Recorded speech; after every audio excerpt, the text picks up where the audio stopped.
চেয়ারে বসে নামাজ পড়া যাবে কিনা, চেয়ারে বসে নামাজ পড়া যাবে কিনা, এই প্রশ্নটা এখন কমন একটা প্রশ্ন। বিভিন্ন জায়গায় গেলে প্রায় সব জায়গাতে এই প্রশ্ন মানুষ করতেই থাকে। ভাই, নামাজ পড়তে হবে দাঁড়িয়ে, রুকু করে, সিজদা করে, চেয়ারে নয়। এটা হলো নামাজের মূল বিধান। কেউ যদি নামাজ দাঁড়িয়ে পড়তে না পারে, নবী করিম সাল্লাল্লাহু আলাইহি সাল্লামের ব্যক্তি অপারগ অসুস্থ, তাকে বলেছেন যে তুমি দাঁড়িয়ে নামাজ পড়তে না পারো তাহলে বসে পড়বা। বসে পড়তে না পারো শুয়ে কিবলার দিকে পাও দিয়ে, মাথা বিপরীত দিক দিয়ে তুমি মাথার ইশারা করে নামাজ পড়বা, মনে মনে নামাজ পড়বা যদি তোমার সেন্স থাকে, কিন্তু নামাজ তোমাকে পড়তেই হবে যে কোনো অবস্থায়।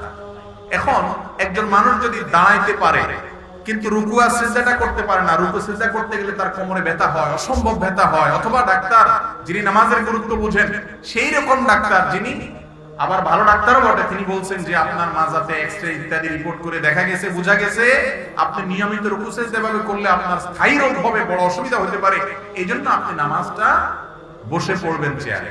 এরকম যদি কোনো ধর্ম বুঝে, নামাজ বুঝে এরকম ডাক্তার, আবার ডাক্তারও ভালো, তিনি যদি বলেন যে হ্যাঁ এটাতে বড় কোনো অসুবিধা আছে, সত্যি বড় কোনো অসুবিধা হয় বা এত ব্যথা হয় যে আপনার চিৎকার শুরু হয়, তাহলে সেক্ষেত্রে আপনি দাঁড়ানোর সময় দাঁড়ায়া নামাজ পড়বেন, রুকুর সময় সিজদার সময় বসে রুকু সিজদা ইশারা করবেন, একটু ঝুঁকে রুকু নিয়ত করবেন, আর একটু বেশি ঝুঁকে সিজদা নিয়ত করবেন, এটা জায়েজ আছে।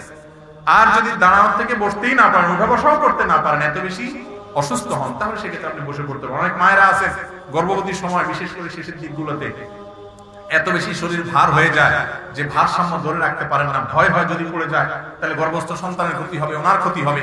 এরকম যদি সিরিয়াস পর্যায়ের কোনো মহিলা থাকে, খুব কম থাকে এরকম, তাহলে বসে নামাজ পড়তে পারেন। বিশেষ করে ফরজ নামাজটা দাঁড়িয়ে, নফল করে ইচ্ছা কিন্তু এমন বসে পড়া যায়, সেটা করতে পারেন। অনেকে বলে চেয়ারে বসে নামাজ পড়া হয় না, এই কমন ভাবে বলা ঠিক না। নবী সাল্লাল্লাহু আলাইহি ওয়াসাল্লাম বসে নামাজ পড়তে বলছেন, আপনি চেয়ারে বসবেন না, নিচে বসবেন, আপনার পর বসে পড়তে পারেন, জায়েজ আছে। কিন্তু আমাদের দেশে দেখা যায় যে একটু কোমরে ব্যথা হলে, একটু শরীরটা ভালো লাগতেছে না আজকে, চেয়ারে বসে দফাস করে নামাজ শুরু করে দিচ্ছে। উনি নিজের মধ্যে একটা ভাব আছে কিনা আল্লাহ জানে, যে একটু আমি চেয়ারে বসে, সবাই আপনার রুকু সিজদা করতেছে না। ভাই, কিয়ামতের দিন আল্লাহ তাআলা সিজদা করতে বলবেন, ইয়াউমা ইউদাউনা ইলা সুজুদ।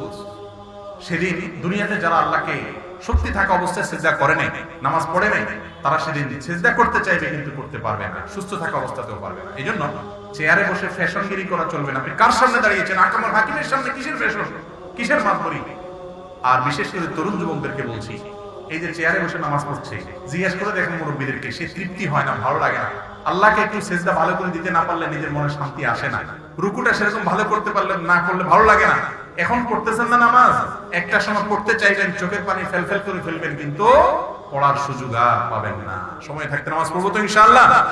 তাহলে চেয়ারে বসে নামাজ পড়া জায়েজ আছে। যে ব্যক্তি সত্যি অপারগ, একেবারেই পারে না, তার জন্য হালকা একটু শরীর খারাপ হলে চেয়ারে বসে নামাজ পড়া যাবে না, বিশেষ করে ফরজ নামাজ। আজকাল তো মসজিদগুলোতে এত চেয়ার, আমি সব জায়গায় বলি যে মসজিদ নাকি এক পাশে যে পরিমাণ চেয়ার, নাকি আরএফএল দোকান বোঝার কঠিন, ঠিক না ভাই? ঠিক, আকিস প্লাস্টিকের দোকান কিনা বোঝা কঠিন, এরকম অবস্থা হয়েছে।